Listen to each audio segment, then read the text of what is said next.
Hi, everyone. I'm Annie, and this is Sophie, and we are engineers on the storage platform team at Databricks. Today, we want to tell you a story about how we brought AI into our operation workflows. But before that, just a little bit about Databricks for some background context. Our mission is to democratize data and AI by making them accessible across the organization. We started off as a data analytics company, and as some of you may know, our co-founders are actually the creators of Apache Spark. And later on, we went on to create Delta Lake, MLflow, and Unity Catalog. And now we offer a unified platform for data and AI applications. And this is a company that is growing at an insanely rapid rate.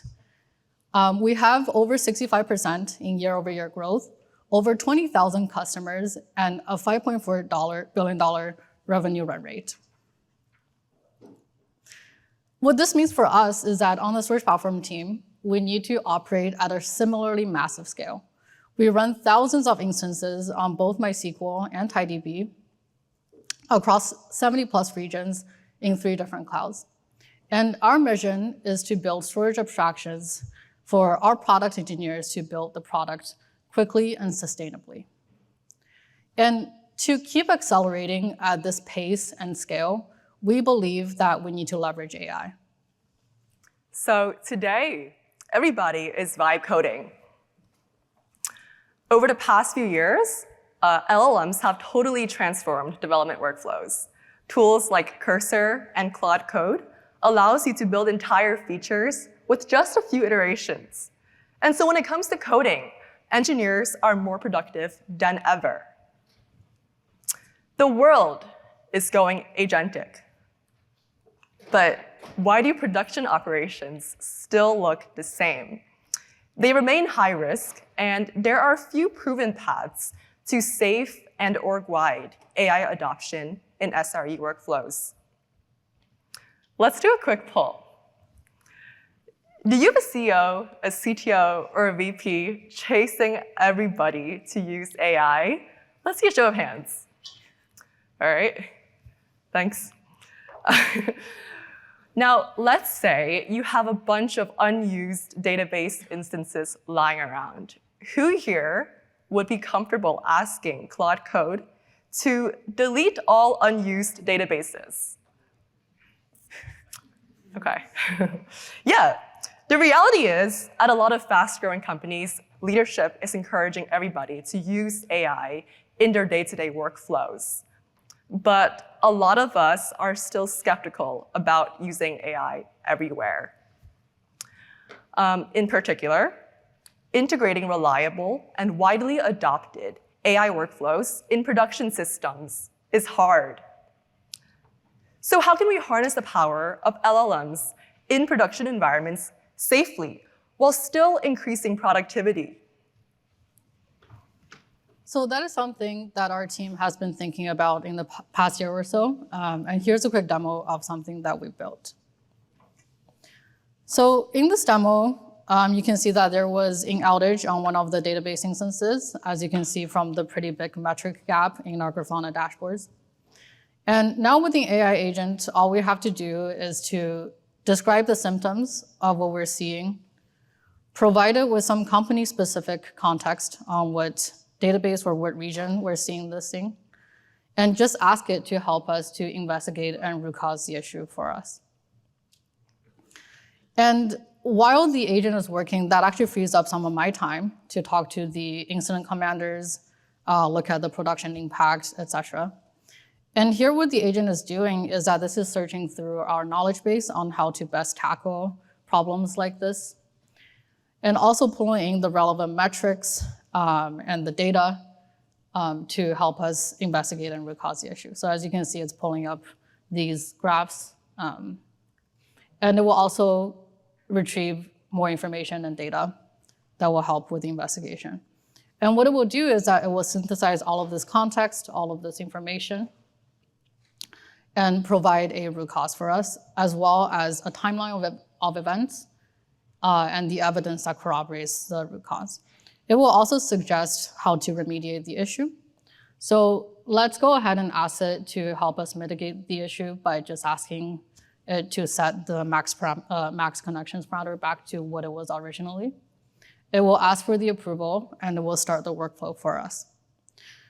But because this is actually a slightly risky operation, this would actually require a second-person approval. So if we were to go back to our workflow, we use temporal for our workflow here, so this will open up a temporal UI. What we'll see here is that the workflow will wait for the request to be approved before continuing to apply the operation. And if someone without the expertise and without the permissions were to approve the request, it will get rejected.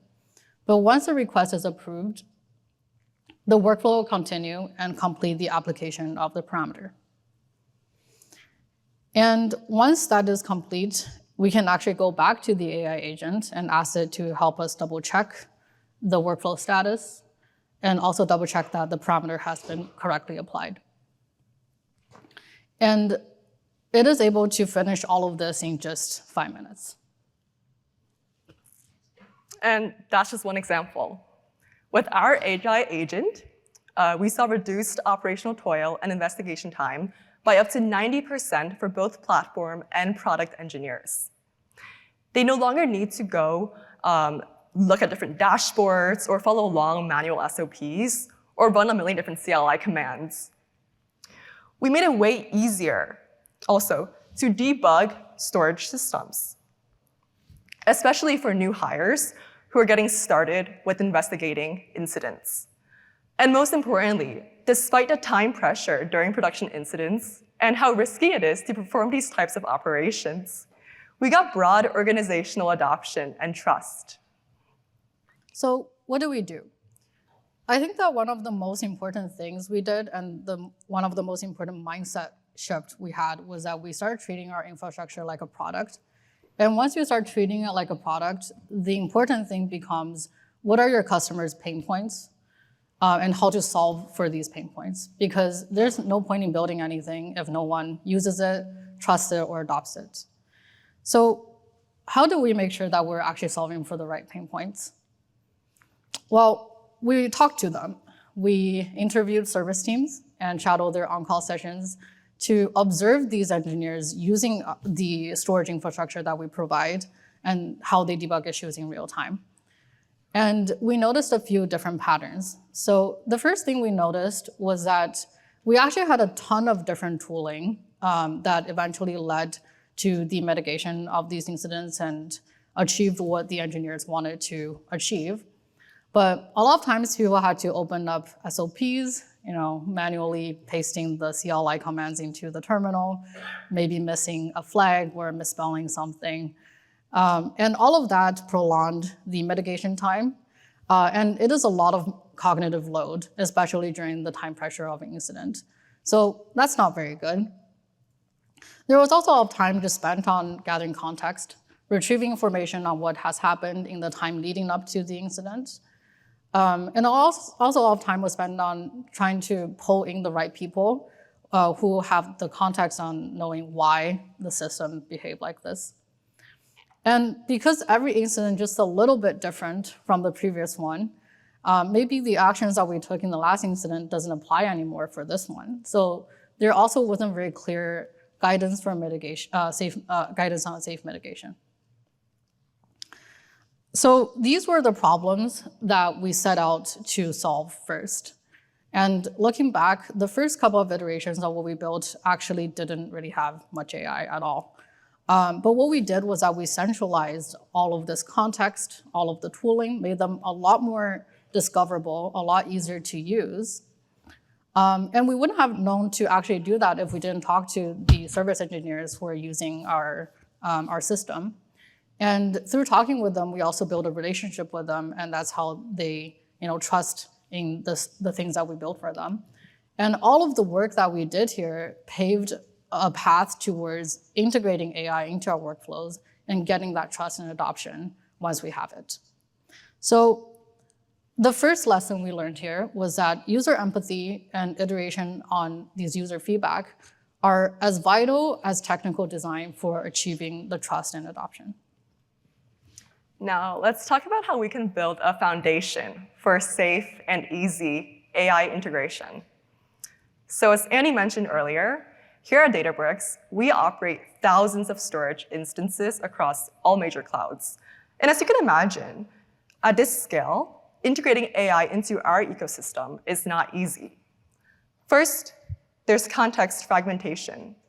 In the case of debugging, the data we need to debug our incidents lives in different places, which makes it hard for the agent to form one consistent picture. Then there's unclear governance boundaries. Without some central system to define and enforce permissions, how can we ensure the agent only performs authorized actions? And even if we can somehow safely integrate AI, without consistent abstractions across all these regions and clouds, it's hard for us to quickly and easily evolve the AI's capabilities. So our design focuses on a central first sharded architecture, where we have a global service instance that's coordinating regional shards. So this provides one entry point for the user, but keeps sensitive data local and compliant.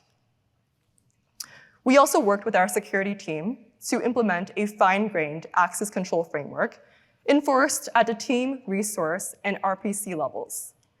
So this allows us to explicitly specify which users can access which resources under which set of permission classes.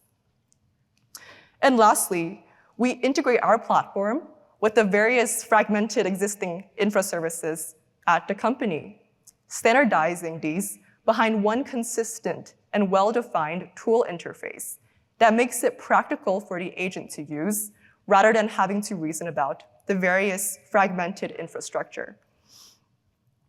So this diagram here illustrates our central first sharded architecture design with various infra services integrated. SREcon is the name of the service that backs our tool. So regardless of how smart our models are or get, we first need to provide the foundation and safeguards for safe and easy AI integration. Now, with the relationship with our customers, other engineers at Databricks, as well as the safe foundation that Sophie has just talked about, we can finally use AI to scale the expertise of SREs across the organization. For that, we chose to use a framework that is inspired by DSPy. It's not exactly DSPy, but the ideas are very, very similar. And what it is that it is a declarative framework to build modular AI applications. If you're interested in learning more about it, it is open source. It's on GitHub. It's actually created by Omar, who is a Stanford PhD student, advised by Matej, who is our CTO. But essentially what the framework boils down to are these three concepts: a signature, tools, and modules. A signature is very simple to understand. It's basically just a system prompt to the LLM that outlines the objectives and the rules that you want the LLM to follow. And tools are essentially the hands of your LLM agent, and this is what allows the agent to interact with the real world. So for example, you can provide tools for it to fetch metrics and logs, restart a database, maybe even query your instance. But regardless of what tools you provided, they're all built on top of this foundation that Sophie has just talked about. So it is extremely critical that we put in the correct guardrails and the access control here. And finally, modules are essentially patterns that you want your application to interact with your LLM. So predict is the simplest of them all. It's basically just a one-shot prompt to the LLM. Chain of thought is very similar to predict, but it encourages the LLM to think in steps. And react is an agent loop that interleaves a tool call with the reasoning. And we want to note here that all of these modules are completely decoupled from the actual LLM models. So this allows you to swap these models in and out. So you can use Claude, GPT, Gemini, and they are all interfaced by this internal LLM proxy that we have. So if you decompose the framework this way, what this allows you to do is now you can compose agents programmatically as structured and testable modules. And the testability is super important because it gives us the ability to test AI safety before going to production. And it also allowed us to decouple reasoning from the tool implementations, allowing the prompts and the tools to evolve independently. And that supported the rapid iteration without us having to modify the underlying infrastructure. So a really simple diagram of what's happening here is essentially the LLM will either return a final response to the user, or it will choose one of the many tools to call. And these tools can be either reads or writes or whatever, but they're all built on top of the safe foundation. And this is also a really great mechanism to abstract away all of these tools that infrastructure used to provide away from the user. So now the user just needs to state an intent, and our system can just figure out what is the safest path for them to take to figure out what they want to do. So the last lesson we learned here was that in order to create these reliable agents and push them to production, we really needed a framework where we can continuously and rapidly evolve our agents. So with all of this, we were able to reduce operational toil, lower the learning curve for operating storage systems, and drive broad organizational adoption. So, as long as you start with the user, build a foundation and the necessary safeguards, and adopt a framework that allows you to quickly build, iterate on, and test your agents, AI can safely operate your production systems. If you're interested about this type of work and what we're doing, we are hiring, so check out our careers page, and thank you for coming to our talk.